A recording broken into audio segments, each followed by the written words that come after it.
Do sales teams become spiffed out, as in it's become expected, it's part of the plan, and therefore it's not really a tool in our toolbox to use? I think it depends on the spiff, and I think it depends on the communication of the spiff and the buy-in of the leadership team, right? I think not all spiffs are equal, and if you do a spiff every quarter, is that still a spiff or is that just part of your comp plan? So I think it all kind of depends on what you're doing. Yep.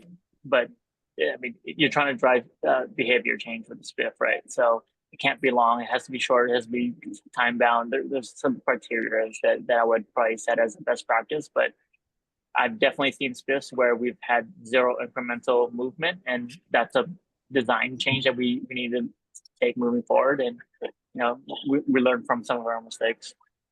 Yeah. Yeah. And I think my experience with spiffs has been that it's very reactive, right? And I hate being reactive. It very rarely works when you try to dig yourself out of a hole and you're in this urgent motion to fix it somehow, right? So planning your sort of spiffs in advance, analyzing your past historical periods, your previous years, right? And to when you launched it and what actually worked for what types of deals, what types of segments, et cetera, and sort of like having them in your back pocket in advance. And then again, watching behavior and not rolling it out like 2 weeks until the end of the quarter to try to save it, right? But also watching, analyzing, and being on top of that.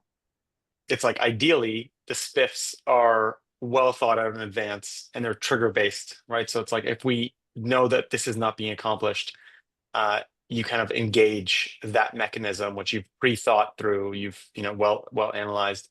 And another point that you brought up around like you sometimes roll something out and then it was going to happen regardless. And now what's the ROI of that spend? And I think the ideal situation and kind of bringing sales process and connecting it, and this is kind of the RevOps side, is like bringing the data from sales process and sales activity into however all the sales enablement, including sales comp, together enables you to do things like, if we're going to roll out this spiff, this is the prediction that we're making for the sales behavior X that should increase if we roll this out. And then very quickly, you can kind of see the ROI on, did we roll this out?